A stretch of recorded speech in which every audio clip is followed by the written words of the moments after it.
하나님의 말씀 함께 보겠습니다. 오늘 우리에게 주신 하나님 말씀은 고린도전서 2장 6절 말씀 다 같이 읽겠습니다. 그러나 우리가 온전한 자들 중에서는 지혜를 말하노니 이는 이 세상의 지혜가 아니요 또 이 세상에서 없어질 통치자들의 지혜도 아니요. 아멘. 네, 반갑습니다. 주일 열린 예배에 함께하고 계시는 모든 성도님들 예수님의 이름을 환영하고 축복합니다. 네, 이 자리에는 성도님들 한 분도 안 계시고 목사님들이 앉아 계시는데요. 네, 어쨌든 지금 이 예배 가운데 동참하시는 모든 분들 예수님의 이름을 환영하고 축복합니다. 오늘은 고린도전서 2장 6절 말씀으로 교계에 두루 퍼져 있는 완전을 부인하는 그릇된 해석 3이라는 제목으로 하나님 말씀을 전하도록 하겠습니다. 지금 저와 여러분은 예수님께서 마태복음 5장 48절에서 그러므로 하늘에 계신 너희 아버지의 온전하심 같이 너희도 온전하라고 하신 그 온전에 대한 말씀을 나누고 있습니다. 담임 목사님께서 온전에 대해서 연구를 하시면서 고린도전서 2장 6절과 빌립보서 3장 15절 말씀을 온전에 대한 증거로 사용하셨는데 그런데 온전을 부정하는 사람들도 이 구절을 근거로 사용하고 있는 것을 알게 되셨어요. 그래서 온전에 대한 담임 목사님의 설교가 일방적인 공허한 주장이 되지 않게 하기 위해서 이 두 구절에 대한 온전을 부정하는 자들의 해석이 잘못되었음을 지금 증명하고 있는 것이에요. 두 구절 중에 먼저 고린도전서 2장 6절 말씀을 살펴보고 있는데요. 온전을 부정하는 자들은 고린도전서 2장 6절에 나오는 온전한 자들을 성숙한 자 또는 전체 그리스도인으로 해석하고 있습니다. 그래서 먼저 성숙한 자가 잘못된 해석임을 제일 먼저 설명을 드렸고, 그리고 전체 그리스도인으로 해석하는 것이 왜 잘못되었는지 살펴보고 있는데, 이것을 정확하게 분별하기 위해서는 세 가지 질문에 대한 정확한 답이 있어야 된다고 말씀드렸어요. 그래서 지난주는 첫 번째 질문인 첫째 고린도전서 2장 6절에 우리는 누구인가에 대한 질문에서 우리가 전체 그리스도인이 아니라 사도들을 뜻한다는 것을 잘 이해할 수 있도록 자세하게 설명을 드렸습니다. 오늘은 나머지 두 질문에 대해서 같이 살펴보도록 하겠습니다. 한번 띄워주시겠어요? 예, 같이 한번 읽어보겠습니다. 시작. 둘째, 고린도전서 2장 6절의 지혜는 무엇인가? 고린도전서 2장 6절에 그러므로 우리가 온전한 자들 중에서는 지혜를 말하노니 이는 세상의 지혜가 아니요 오직 또 이 세상에서 없어질 통치자들의 지혜도 아니요. 네. 바울은 1장에서 세상의 지혜를 부정하면서 그리스도가 하나님의 지혜라고 선언했습니다. 고린도전서 1장 24절에 오직 부르심을 받은 자들에게는 유대인이나 헬라인이나 그리스도는 하나님의 능력이요 하나님의 지혜니라. 또 바울은 예수님이 우리에게 지혜가 되신다고 증거했어요. 고린도전서 1장 30절에 너희는 하나님으로부터 나서 그리스도 예수 안에 있고 예수는 하나님으로부터 나와서 우리에게 지혜와 의로움과 거룩함과 구원함이 되셨으니, 또한 2장 1절과 4절에서 자신이 세상의 지혜로 복음을 전하지 않았다고 거듭 강조했고, 또 6절에서는 자신이 세상의 지혜를 말하는 것이 아니라고 그렇게 했어요. 그러면 바울이 오늘 본문 6절에서 온전한 자들 중에서 지혜를 말한다고 했는데, 이 온전한 자들에게 말하는 지혜는 구체적으로 어떤 것일까요? 1장에서 지혜는 그리스도를 뜻했습니다. 또 2장 6절 이하에 이런 말씀이 있는데 8절에 보면 이 지혜는 이 세상의 통치자들이 한 사람도 알지 못하였나니 만일 알았더라면 영광의 주를 십자가에 못 박지 아니하였으리라 라는 말씀이 나와요. 1장에서 지혜가 그리스도라고 하고 또 2장 8절에서는 지혜가 영광의 주와 연결되어 있습니다. 그래서 많은 학자들이 지혜가 그리스도, 즉 복음이라고 단정을 해요. 그런데 불신자들은 14절에 나와 있는 대로 복음을 이해할 수가 없어요. 그러나 고린도 성도들과 모든 그리스도인들은 복음을 믿고 받아들였어요. 그래서 모든 학자들이, 거의 대부분의 학자들이 온전한 자들이 모든 그리스도인을 뜻한다고 해석을 하는 것이에요. 왜냐하면 바울이 온전한 자들 중에 지혜를 말한다고 그렇게 말한 거예요. 근데 이 지혜가 그리스도, 복음이라고 생각을 하는 거죠. 그런데 신자들은 그리스도와 복음을 이해하잖아요.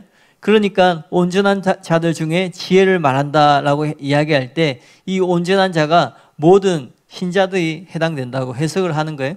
하지만 담임 목사님은 6절의 지혜가 단지 복음과 무관하진 않지만 단지 복음을 뜻하는 것이 아니라고 생각하세요.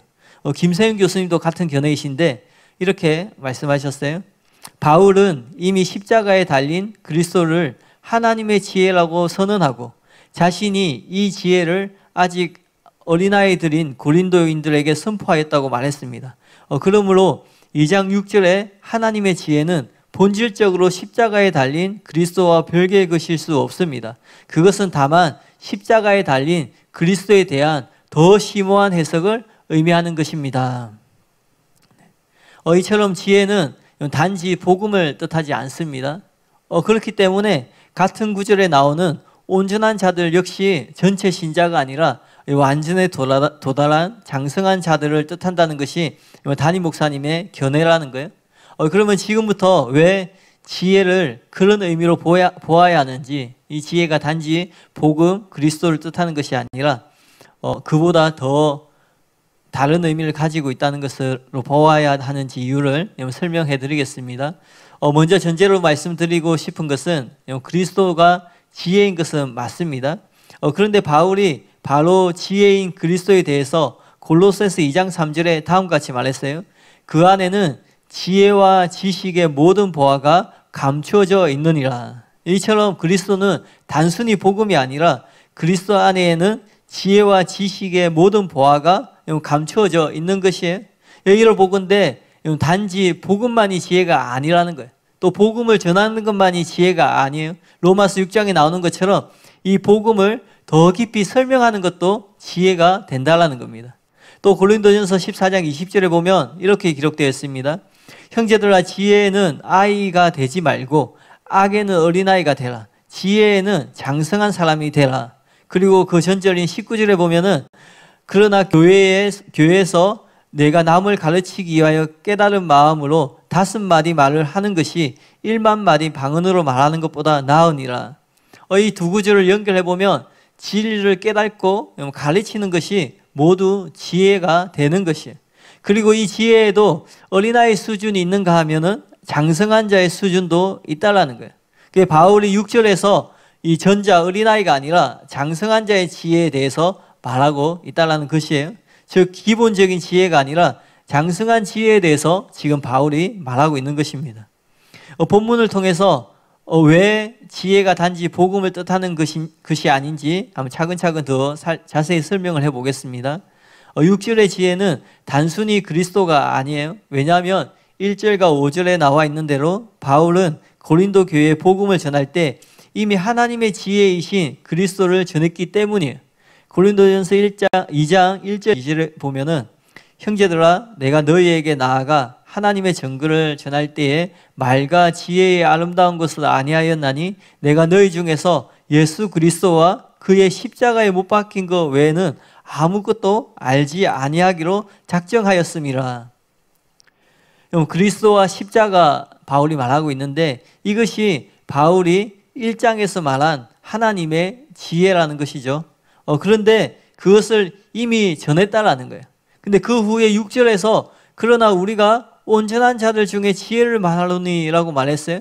만약 이 지혜가 이미 전한 것과 같은 그 지혜라면 이미 1장에서 전한 그 지혜와 같은 것이라면 그러나 라고 말하지 않았을 것이에요. 같은 것이니까. 그러므로 지혜가 바울이 이미 전한 복음과 똑같은 것일 수 없다라는 것이에요. 로마서 6장에 나오는 것처럼 복음을 더 심화시켜서 자세하게 설명하거나 또는 복음에서 파생되는 그 외의 여러 가지 진리를 뜻하는 것으로 볼 수밖에 없다라는 것이죠. 또 온전한 자들은 당연히 복음을 받아들인 자들이에요. 그런데 왜 그들에게 똑같은 복음을 또 전해야 되겠어요? 이미 복음을 받아들인 자들인데 복음의 더 깊은 내용 혹은 복음에서 파생되는 다른 진리들 전하는 것이 자연스럽고 당연한 것이라는 거죠. 또 6절에 나오는 온전한의 다른 뜻은 장성한입니다. 영적으로 장성한 자들을 말하는 거예요. 상대적으로 성숙한 것이 아니라 다 성장한 장성한 자들 말하는 것이에요.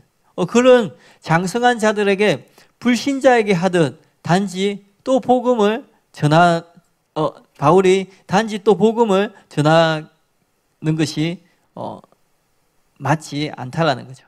이게 말이 안 된다라는 거예요. 그러므로 그 이상의, 그 복음 이상의 심오한 진리를 전했을 것이 분명하다는 것이에요. 바울 서신의 구조를 보면은 교리와 실천으로 되어 있습니다. 먼저 교리를 이야기하고 그 다음에 실천에 대한 이야기가 나옵니다. 이런 구조에 나타나 있듯이 모든 기독교의 진리는 복음에서 파생돼요. 그 교리는 복음에서 파생되는 거예요. 용서라는 것도 주님이 용서하셨기 때문에 우리도 용서해야 되는 거예요. 사랑하라는 것, 순종하라는 것, 또 긍휼히 여기는 것, 겸손한 것, 또 원수를 사랑하는 것 모두 마찬가지예요. 이 모든 것들이 예수님에게서 나오는 것이에요. 예수님이 그렇게 하셨기 때문에 우리가 그렇게 하라는 거예요. 그래서 바울이 그것을 복음과 함께 지혜로 표현한 것일 수 있다라는 거죠.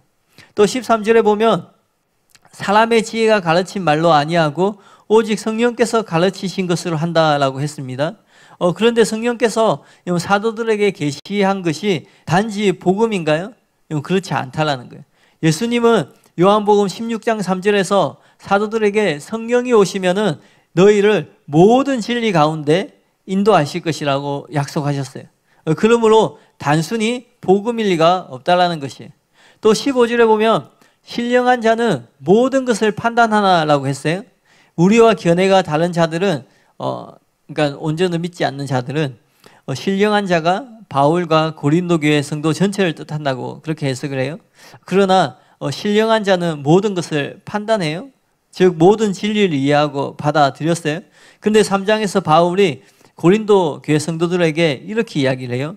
3장 1절 2절에 보면 형제들아 내가 신령한 자들을 대함과 같이 너에게 할 수 없어서 육신에 속한 자 곧 그리스도 안에서 어린아이들을 대함과 같이 하노라. 내가 너희를 저주로 먹이고 밥으로 아니하였노니 이는 너희가 감당하지 못하였음이거니와 지금도 못하리라. 분명히 진리를 소화하는데 차이가 있다라는 거예요. 그러므로 고린도 교회 성도들과 수준이 다른 온전한 자들에게 말하는 지혜가 단지 복음을 뜻할 수 없다라는 것이에요. 그런데도 많은 학자들이 이렇게 반박을 해요. 그렇다면 바울이 복음 이상의 지혜를 고린도 교회에 전하지 않았다는 것이냐? 실제로 전하지 않았느냐? 바울이 단순히 복음만 전한 것이 아니라 그 이상을 전한 것이기 때문에 온전한 자가 고린도 교인들을 포함한다고 봐야 하는 것이 아니냐라고 이렇게 반박을 한다는 거예요. 그러나 담임 목사님 생각은 다르세요? 바울은 고린도 교회에 보내는 편지에서 자신이 알고 있는 더 깊고 중요한 많은 진리들을 나눌 수 있었어요. 그러나 고린도 교회에는 여러 가지 분쟁과 은사에 대한 교만, 또 무질서 등을 비롯해서 여러 가지 미성숙한 문제들이 있었습니다. 그래서 그 문제들을 우선적으로 다룰 수밖에 없었어요. 그래서 더 중요하고 더 깊은 많은 진리를 바울이 알고 있었지만 전할 수 없었다라는 거예요. 그러므로 학자들의 이 반론은 설득력이 없는 것이라는 거죠.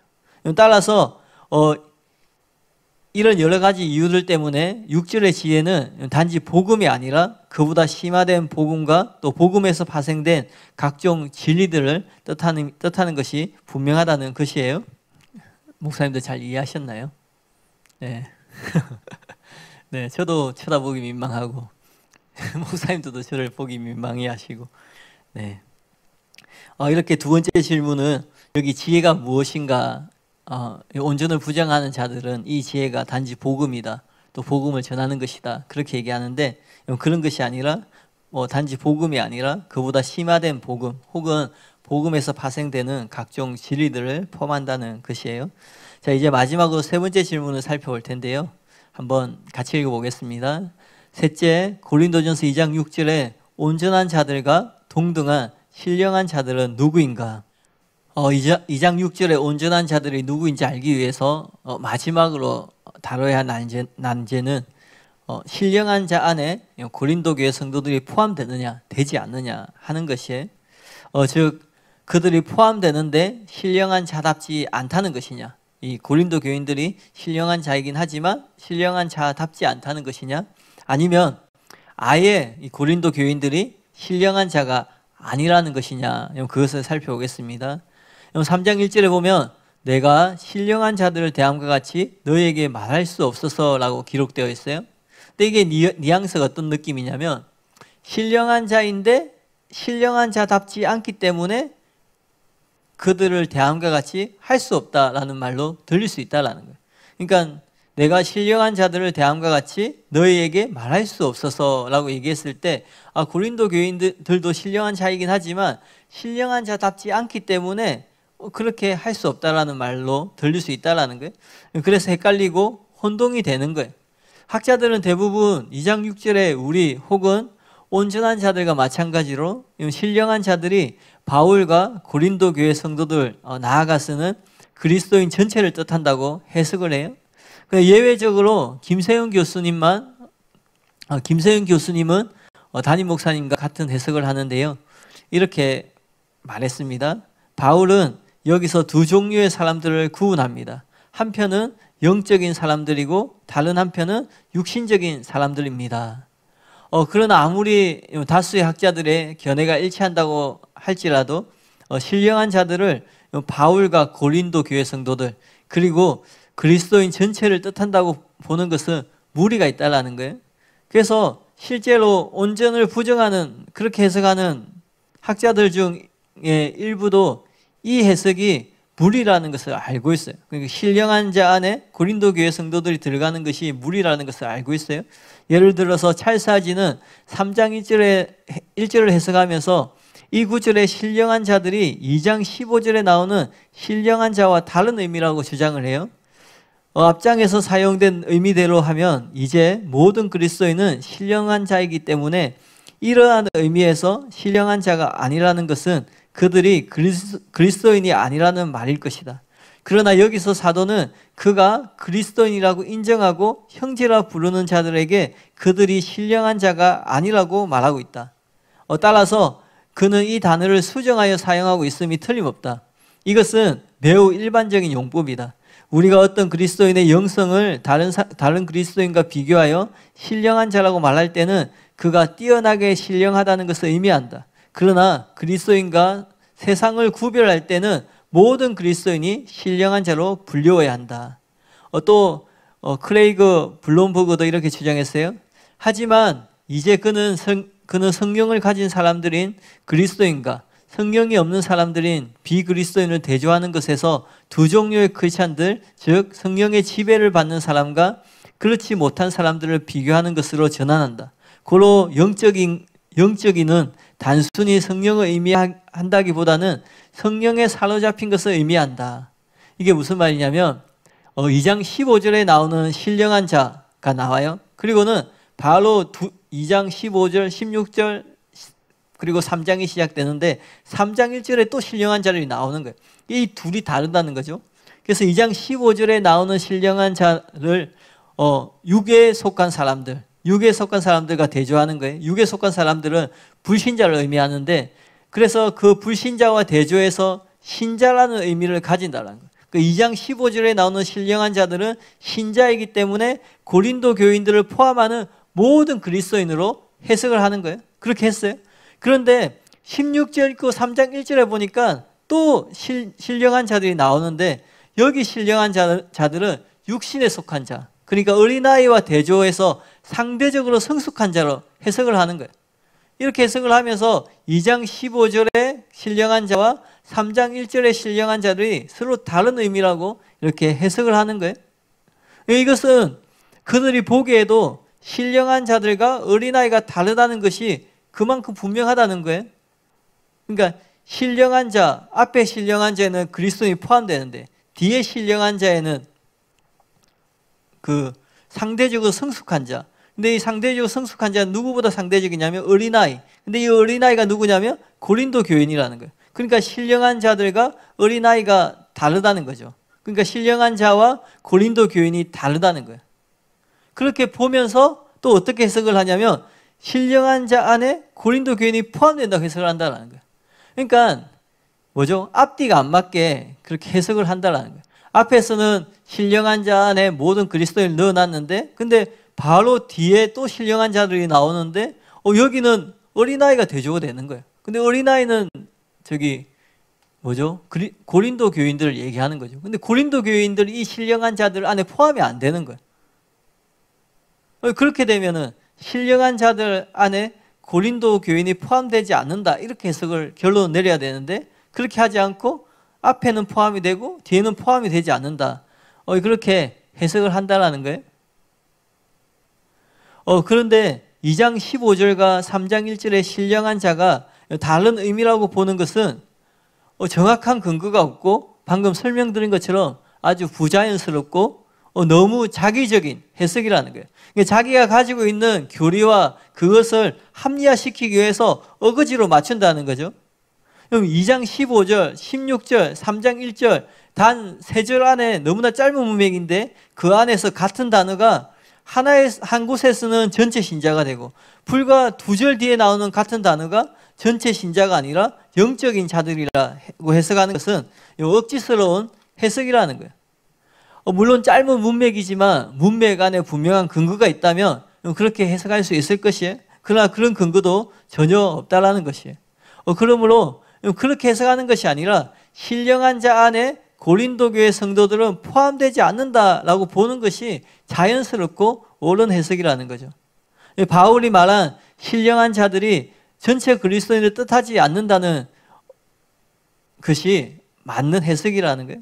근데 거기에 대한 증거가 이외에도 많이 있는데 고린도전서에 보면은 신령한 자라는 표현이 한 번 더 나옵니다. 고린도전서 14장 37절에 보면은 만일 누구든지 자기를 선지자나 혹은 신령한 자로 생각하거든 내가 너희에게 편지하는 이 글이 주의 명령인 줄 알라. 여기서 선지자나 혹은 신령한 자로 이렇게 나오잖아요. 그러니까 모든 신자가 선지자가 될 수 없잖아요.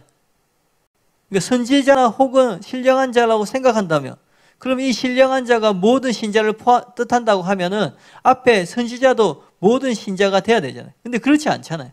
그러니까 신령한 자도 전체 그리스도인을 뜻하지 않는다라는 거예요. 그렇기 때문에 오늘 읽은 본문에서도 전체 그리스도인을 뜻하지 않을 가능성이 많다라는 거예요. 왜냐하면 같은 고린도 전서 안에서 사도 바울이 같은 단어를 사용하기 때문에 그럴 가능성이 굉장히 높다라는 거죠.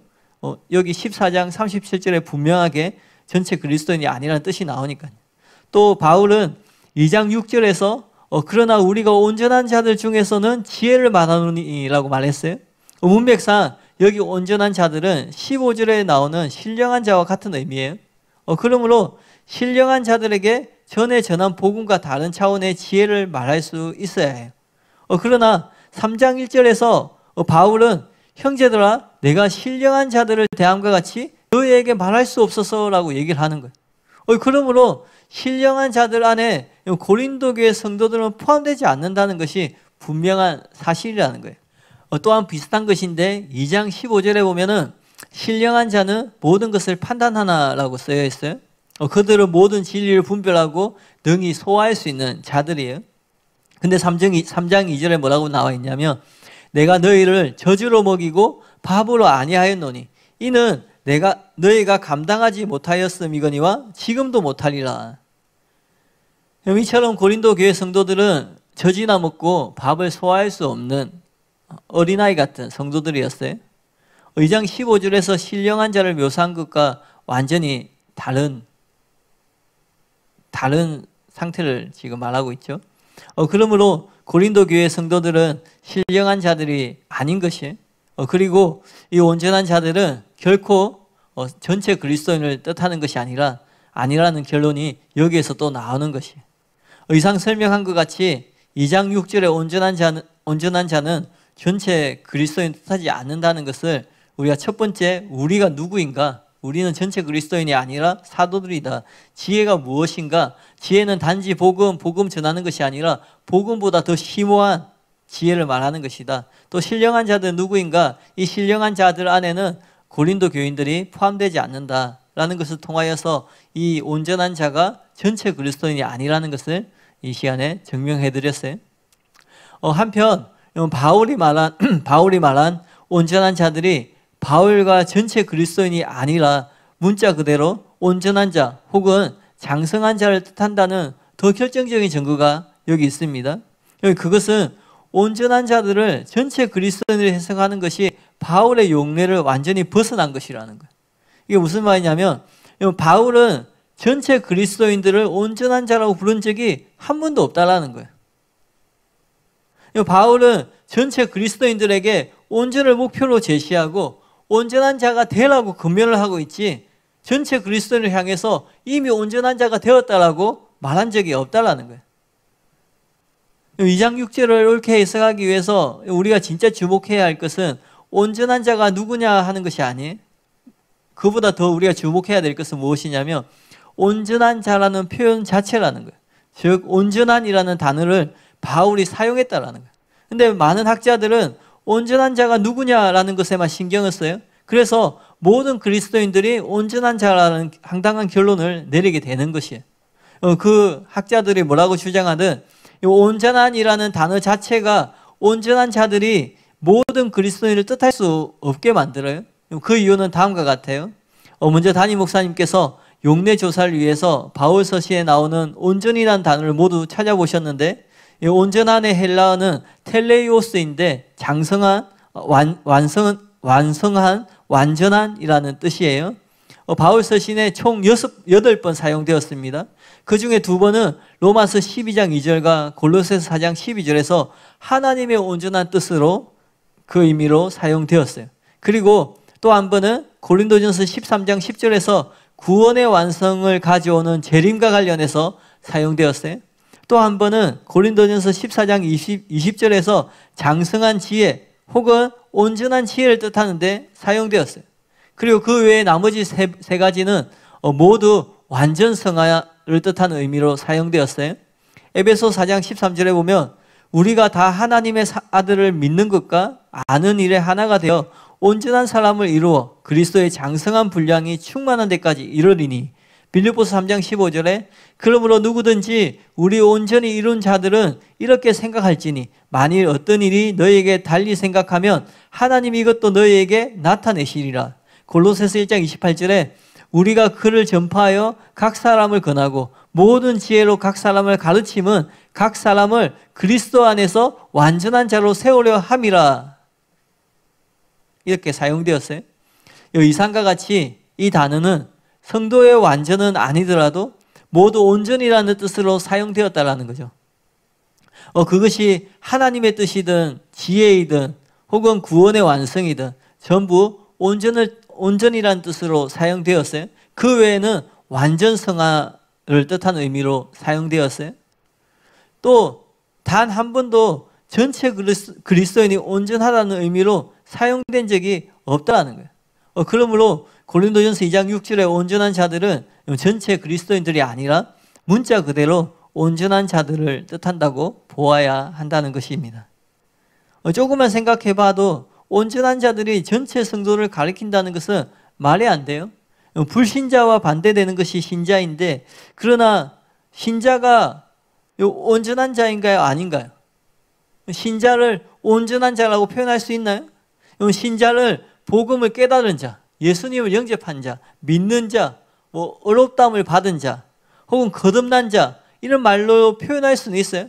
그러나 신자를 온전한 자라고 표현할 수 있는 근거는 없다라는 거예요. 그것은 불가능한 표현이라는 거예요. 그런데 히브리서에 보면 온전이라는 단어가 그리스도인을 상대로 자주 사용되었어요. 그런데 여기 히브리서에서 사용된 온전은 바울 서신에 나오는 온전과 다른 개념이에요. 구약이 예표와 모형과 그림자이기 때문에 그리스도께서 완전케 하신 것을 뜻해요. 이것은 마태복음 5장 17절 18절의 말씀과 같은 의미예요. 내가 율법이나 선지자를 폐하러 온 줄로 생각하지 말라. 폐하러 온 것이 아니요 완전하게 하려 함이라. 진실로 너희에게 이르노니 천지가 없어지기 전에는 율법의 1.1획도 결코 없어지지 아니하고 다 이루리라.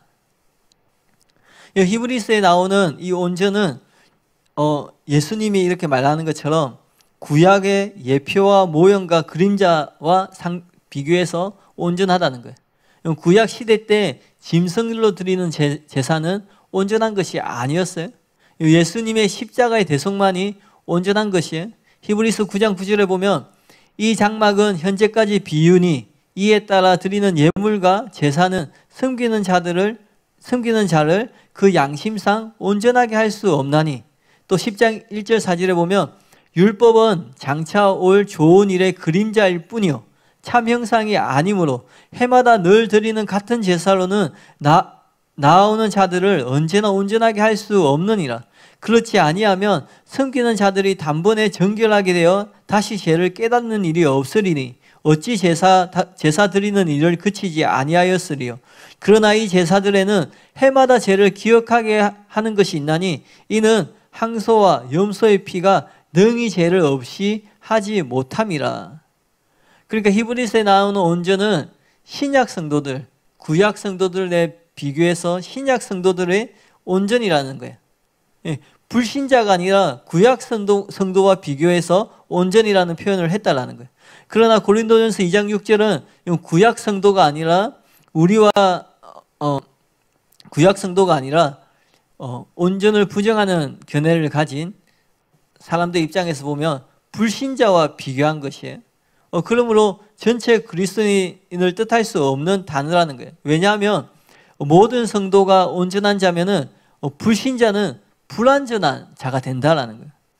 그러면 진짜 불신자는 불완전하고 성도는 온전한가요?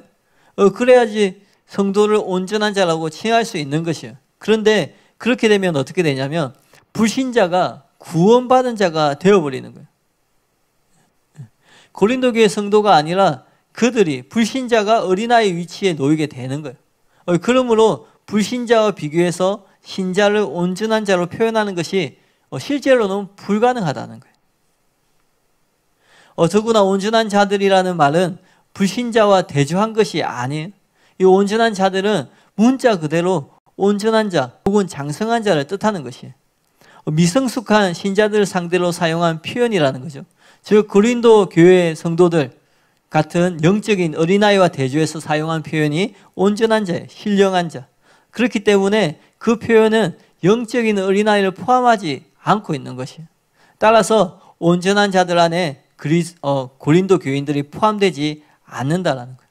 그러므로 온전한 자들이 모든 그리스도인을 가리킨다는 해석은 매우 잘못되었고 계속 살펴보면 볼수록 모순투성이인 해석이라는 거죠. 그래서 이런 그릇된 해석을 근거로 여기 온전한 자들은 온전케 된 성도들을 말하는 것이 아니라 모든 그리스도인을 뜻한다. 그렇기 때문에 온전히 실제로 존재하는 것이 아니다라고 하면서 온전하라고 하신 예수님의 말씀과 정면으로 맞서고 있는 이런 잘못된 해석을 여러분 취하면 안 된다라는 거죠. 한 걸음 더 나아가서 온전한 자들은 로이드 존즈가 착각한 것처럼 단지 상대적으로 성숙한 자들을 가리키는 것도 아니에요. 왜냐하면 바울이 성숙을 뜻하는 단어를 사용할 수 있을 것인데 그렇게 하지 않았다는 거예요. 그렇게 하지 않고 온전이라는 단어를 선택하고 사용했다는 거예요. 이것은 온전한 자와 장성한 자를 뜻하기 때문에 그렇다라는 거예요. 우리가 성경에 적혀있는 그대로 믿어야 됩니다. 성경을 피할 수는 없어요. 그렇기 때문에 우리의 생각과 우리의 교리에 맞춰서 성경을 보는 것이 아니라 성경에 우리의 생각과 우리의 교리를 분별해서 맞춰야 되는 것이에요. 자기의 교리뿐만 아니라 그 누구의 교리도 마찬가지예요.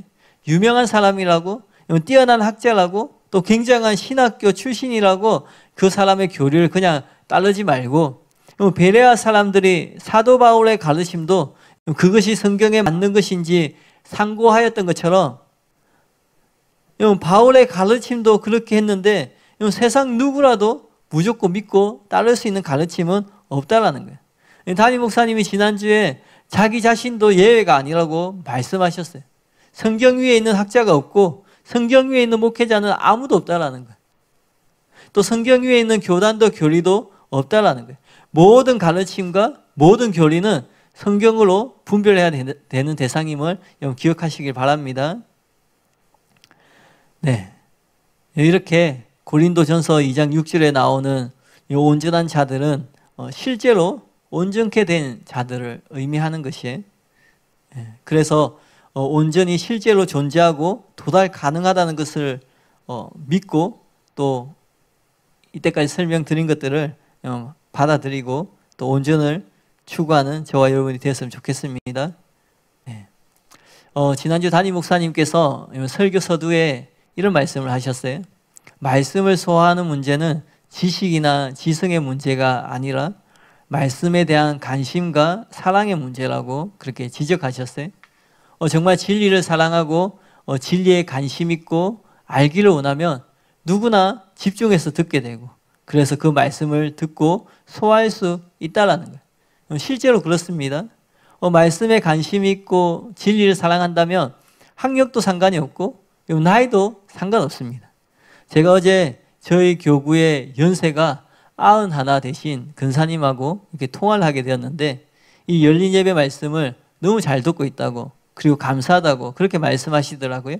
처음에는 그냥 인사치레로 그렇게 말씀하나 보다 생각했는데 근데 계속 대화를 하니까 진짜 잘 듣고 계시는 거예요. 그리고 실제로 이해도 잘하고 있었어요. 그리고 종종 열린 예배에 초등학생 아이가 참석하기도 합니다. 듣는 모습을 보면 알 수 있는데 아무리 열린 예배라고 해도 초등학생이 소화하기에는 버거울 수 있을 텐데 너무 잘 듣는 거예요. 웬만한 성인보다 집중해서 들어요. 어쩔 수 없이 와서 앉아 있는 것이 아니라는 거예요. 이렇게 초등학생 아이부터 90살이 넘으신 어르신들도 충분히 듣고 소화할 수 있다는 것이에요. 따라서 말씀 소화는 지식이나 지성의 문제가 아니라 나이가 문제가 아니라 말씀에 대한 사랑, 말씀에 대한 관심의 문제라는 거예요. 그런데 안타까운 사실은 많은 목회자들이 진리에 관심이 없다는 현실이에요. 지난주 담임 목사님이 말씀하는데 제가 마음에 뜨끔했습니다. 왜냐하면 제가 바로 그런 목회자였거든요. 이전에 고신에서 사역할 때 젊은 어떤 열정과 열심으로 최선을 다해서 사역했어요. 그러나 사역의 관심은 늘 결과였어요. 나 자신을 사역을 통해서 증명하려고 했어요. 실제로 성과도 좋아서 나름 인정을 받았기 때문에 더 결과에 관심을 가지게 되었죠. 그러나 사랑하는 교회를 알게 되고 담임 목사님의 말씀과 책을 접하게 되고 또 사랑하는 교회 집회와 수련회에 참석하면서 제 관심이 변화되기 시작했어요. 이미 인정받고 자리를 잡은 사역지를 어떻게 하면 정리할 수 있을까 고민했어요. 어떻게 하면 사랑하는 교회에 갈 수 있을까 고민했어요. 많은 분들이 사랑하는 교회에 오신 것처럼 여러 상황 가운데에서 여러 대가를 지불하고 사랑하는 교회에 오게 되었어요.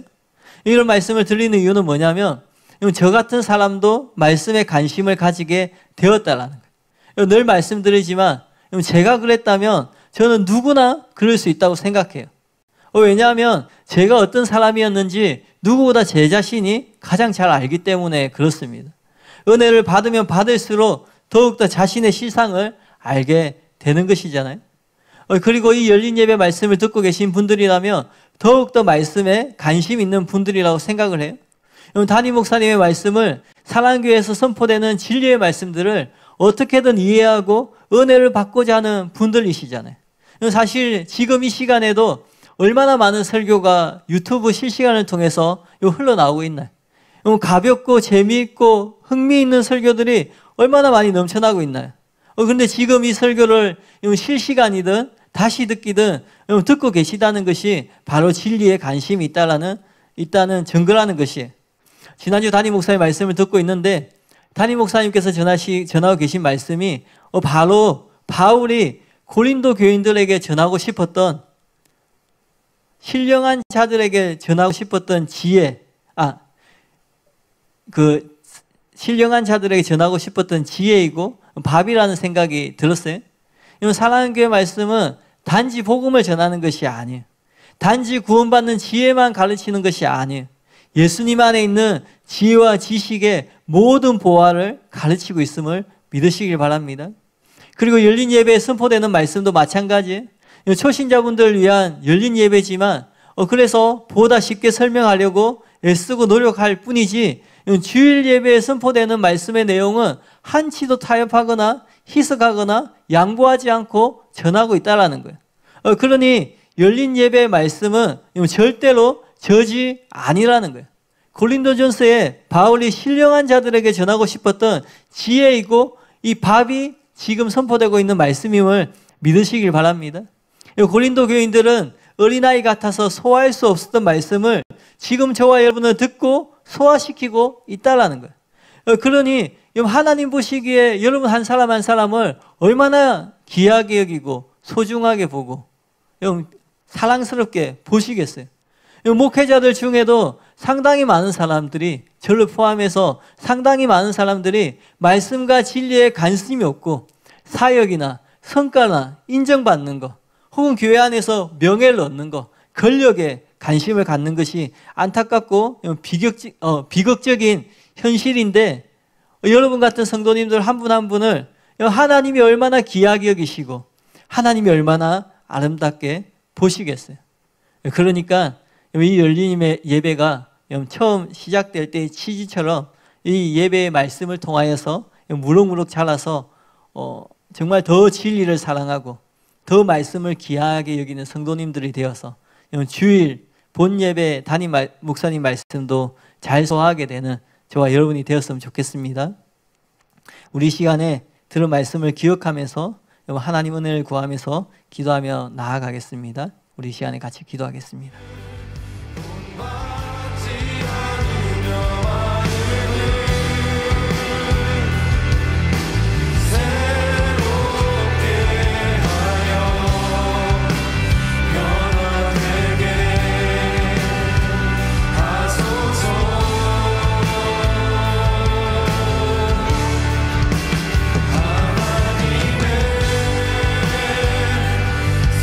선하시고 기뻐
모든 말씀을 살아계신 예수님의 이름으로 기도하였습니다. 아멘.